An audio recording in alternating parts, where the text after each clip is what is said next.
Hello everyone, ICT virtual classes में मैं योगेश खेमनी आपका स्वागत करता हूं। तो जैसा कि आप जानते हैं, हम पढ़ रहे थे वर्क एनर्जी पावर, और वर्क एनर्जी पावर में हम लोग बात कर रहे हैं पावर रिलेटेड क्वेश्चंस की, एनर्जी रिलेटेड क्वेश्चंस की। Commercial unit of electrical energy पर हम बात कर रहे हैं। तो पावर का फॉर्मूला हमने पढ़ लिया था, work done upon time. Next हमने बात कर ली थी commercial unit of electrical energy की।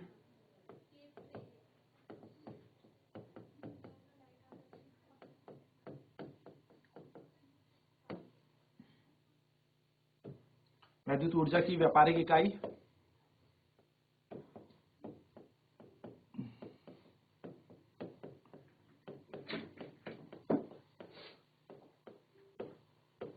तो वैद्युत ऊर्जा की व्यापारिक इकाई हो गई किलोवाट आवर। ठीक है, जैसे कि हम जानते हैं 1 किलोवाट आवर के अंदर कितने जूल, तो 1 किलोवाट आवर के अंदर होते हैं 3.6 गुणा 10 की घात 6 joule.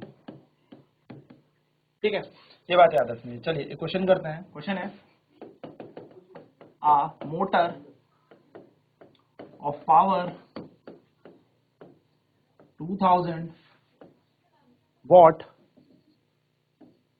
works for 10 hour in a day. Calculate its energy in kilowatt hour and joule। क्या कह रहा है? एक मोटर, एक 2000 वॉट की मोटर 10 घंटे एक दिन में कार्य करती है।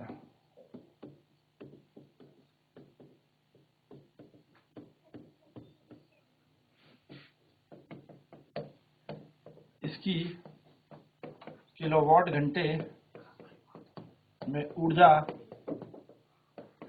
ज्ञात करें। चलिए फटाफट से निकालेंगे, और जूल में भी। ठीक है, इसकी किलोवाट घंटे में और जूल में ऊर्जा ज्ञात करें।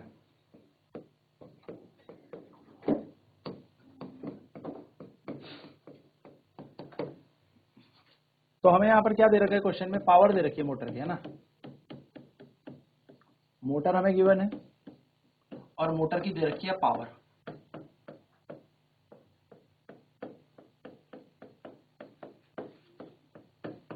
कितनी?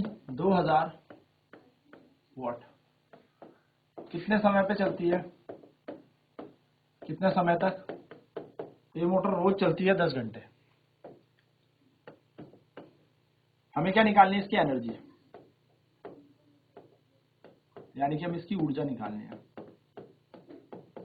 तो एनर्जी इज इक्वल टू क्या होता है? Power into time.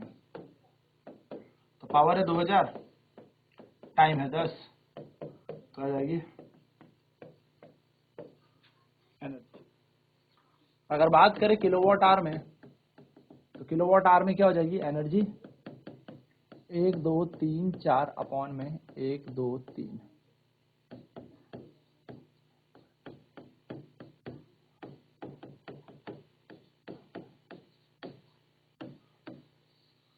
ठीक है, energy is equal to 20 kilowatt hour.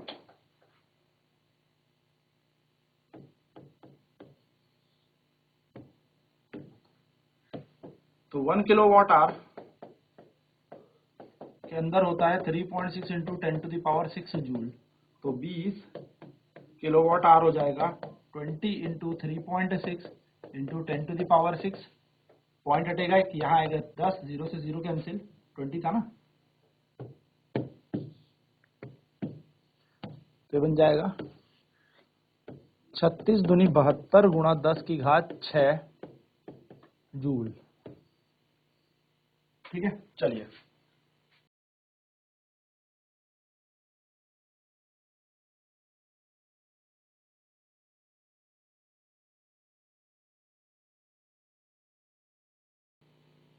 तो यहाँ पर एनर्जी बन जाएगी 3.6 into 10 to the power 6 joule. 1 kilowatt hour के अंदर होता है। तो अगर बात करें 20 किलो वाट आवर के अंदर, तो बन जाएगा 20 इंटू 3.6। पॉइंट हटा, 10 से 10 कट गया, तो 36 2 हो जाएगा 72, 72 into 10 to the power 6।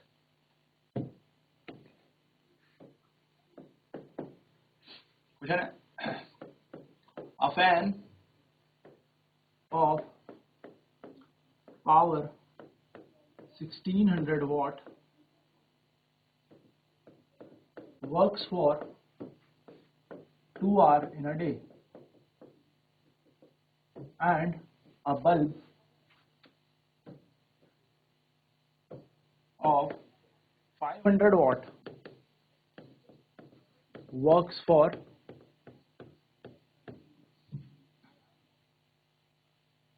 3 hours in a day. Calculate total energy consumed by the bulb in, sorry, not by both, in 30 days. क्या कह रहा है? एक 1600 वॉट का बल्ब रोज 2 घंटे, 1600 वॉट का पंखा रोज 2 घंटे चलाया जाता है, वहीं एक 500 वॉट का बल्ब रोज 3 घंटे चलाया जाता है।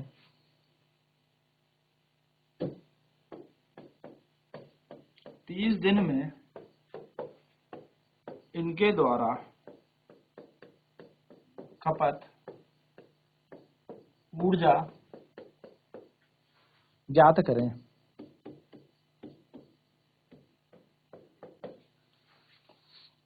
चलिए बात करते हैं। सबसे पहले फैन की हम बात करेंगे। सबसे पहले हम पंखे की बात करेंगे कि पंखा, फैन, पंखे की पावर हमें दे रखी है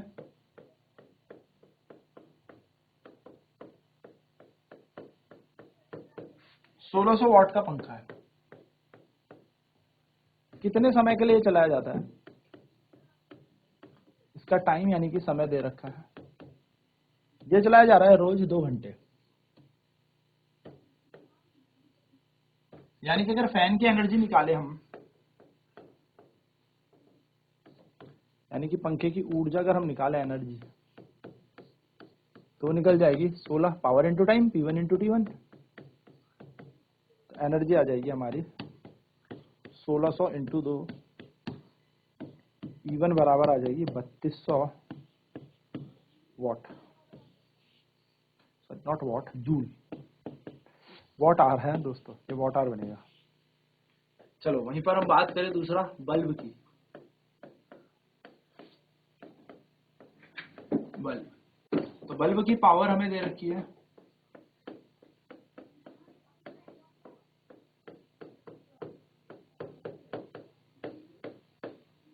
टाइम, इसका हमें दिया है समय,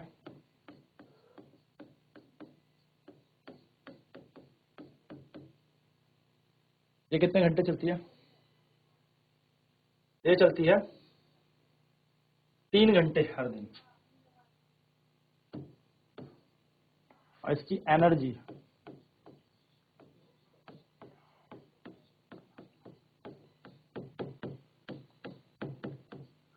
वो बन जाएगी पावर 2 इंटू टाइम 2। तो पावर 2 कितनी हो जाएगी? 500 इंटू 3, 1500 वॉट आवर। एक एनर्जी 1 हमारे पास आ गई और एक एनर्जी 2 आ गई। टोटल एनर्जी हमें निकालनी है, क्योंकि हमें दोनों की ऊर्जा निकालनी है, कुल ऊर्जा। तो कुल ऊर्जा कितनी होगी? ई मान लेते हैं। तो कुल ऊर्जा होती है हमारे पास energy consumed by fan plus energy consumed by bulb, यानी कि कुल ऊर्जा होगी पंखे द्वारा खपत ऊर्जा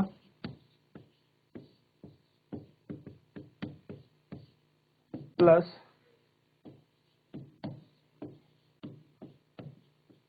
बल्ब द्वारा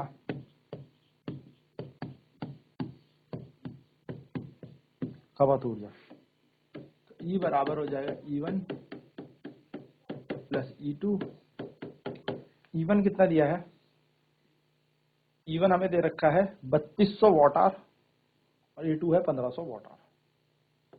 3200 watt hour plus 1500 watt hour, यानी कि कुल ऊर्जा बन गई 32 और 15 होता है 4700 वॉट आवर। ये हमारी ऊर्जा किसमें आ गई? वॉट आवर में। और अगर हम इसे किलोवाट आवर में निकालें, इन किलोवाट आवर यानी कि किलोवाट घंटों में अगर हम इसे निकालें तो हमें ये क्या करना पड़ेगा? 1000 से इसको भाग देना पड़ेगा। तो ये आ जाएगा ऊर्जा बराबर 4.7 किलोवाट आवर। अब ये तो एक दिन की है ना, हमें क्या बोला है? इन अ मंथ, एक महीने में निकालनी है अगर हमें, ठीक है। तो energy consume by both in 30 days, 30 दिन में इनकी ऊर्जा निकालनी है। तो एक दिन में कितनी कर रहे हैं? एक दिन में कर रहे हैं 4.7। सो हम कहेंगे energy consumed in 1 day is, energy consumed in 1 day is 4.7 kilowatt hour. Then in 30 days 30 into 4.7, point हटेगा 10 आएगा, 0 से 0 कट गया तो 47 गुणा 3, 7 21 का 1 कह दो 12 और 2 14, 141। तो आ जाएगा 141 किलोवाट आवर पूरे महीने में हमारा ये आंसर आ जाएगा। हमें पता है एक दिन में 4.7 किलोवाट आवर की ऊर्जा खपत होती है। तो 30 दिन में 4.7 इंटू 30 तो हो जाएगा 141 किलोवाट आवर ऊर्जा खपत होगी। चलो फटाफट से नोट कर लेते हैं इस क्वेश्चन को। तो क्वेश्चन तो बहुत आसान था कि एक पंखा है जिसकी पावर 1600 वॉट है, 2 घंटे रोज चलता है, और एक बल्ब है 500 वॉट का जो 3 घंटे रोज जलाया जाता है या चलाया जाता है। आपको ऊर्जा निकालनी है पूरी 30 दिन में कितनी होगी, यानी कि 1600 वॉट का पंखा रोज 2 घंटे चलाया जाता है, वहीं 500 वॉट का जो बल्ब है वो रोज 3 घंटे चलाया जाता है। 30 दिन में इनके द्वारा खपत ऊर्जा ज्ञात करें। चलिए फटाफट नोट करेंगे इसे।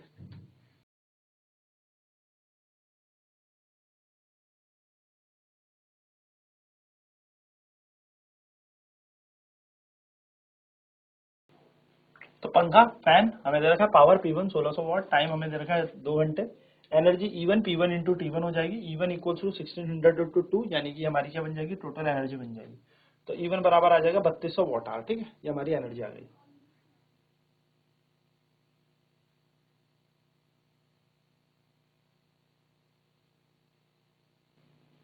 फिर बल्ब हमें दे रखा है पावर शक्ति किसकी है? 500 वॉट है, टाइम हमें दे रखा है 2-3 घंटे। तो एनर्जी E2 बराबर क्या हो जाएगा? Power 2 into time 2, simple. तो पावर हमें दे रखी है 500 गुणा 3 बन जाएगा 1500 वॉट आवर। तो 1500 वॉट आवर हमारी क्या बन जाएगी? एनर्जी बन जाएगी। तो हमारे पास बल्ब की भी पावर आ गई, बल्ब की पावर हमें दे रखी थी, बल्ब से भी हमने एनर्जी निकाल दी। तो जो हमारा पंखा चल रहा था उसकी एनर्जी हमारे पास आ गई, जो हमारे बल्ब हैं उनकी एनर्जी हमारे पास आ गई। तो दोनों एनर्जियों को जोड़ना पड़ेगा, यानी कि हमें कुल ऊर्जा निकालनी पड़ेगी।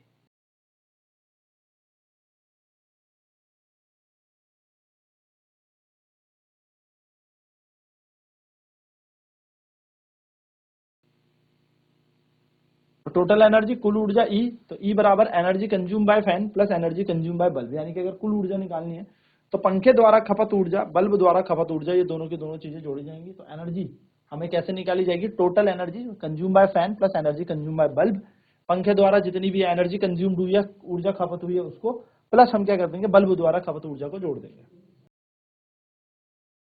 सो टोटल एनर्जी आ जाएगी E1 प्लस E2, तो E1 का मान है 3200 वाट आवर और E2 का है 1500 वाट आवर। तो हमने टोटल एनर्जी निकाली 4700 वाट आवर, दोनों को जोड़ देंगे तो 47 हो जाएगा। अगर किलोवाट घंटे में निकालना है तो इसको डिवाइड कर देंगे किससे, 1000 से, ठीक है। तो 1000 से डिवाइड करेंगे तो ये बन जाएगा 2 जीरो से 2 जीरो कैंसिल हो जाएगा और बच गया 47/10, यानी कि 4.7 किलोवाट आवर। ये हमारी टोटल एनर्जी किस में आ गई, किलोवाट आवर में आ गई। सो अगर हमें 30 डेज में निकालनी है, 1 डे की आ गई 4.7, 30 डेज की क्या हो जाएगी, 30 से मल्टीप्लाई कर देंगे तो 141, यानी कि 30 दिन की हमारे पास 141 किलोवाट आवर आ रही है। तो एक दिन में अगर 4.7 किलोवाट आवर हमारी कंज्यूम हो रही थी, तो 30 दिन में क्या होगा, 30 दिन के लिए हम मल्टीप्लाई कर देंगे 30 डेज से, तो एक दिन में 4.7, तो 30 दिन में 30 इंटू 4.7, यानी कि 141 किलोवाट आवर हमारी एनर्जी आ जाएगी। तो एक बेसिक सा तरीका है, इस तरीके से आप क्या कर सकते हैं, अगर आपके पास पावर दे रखी है, टाइम दे रखी है, आप एनर्जी निकाल सकते हैं। तो यहीं पर हमारे चैप्टर भी खत्म होता है। नेक्स्ट क्लास में मिलेंगे नेक्स्ट चैप्टर के साथ। आज की क्लास में इतना ही। आईसीटी वर्चुअल क्लासेस में जुड़ने के लिए धन्यवाद। आपका दिन शुभ हो।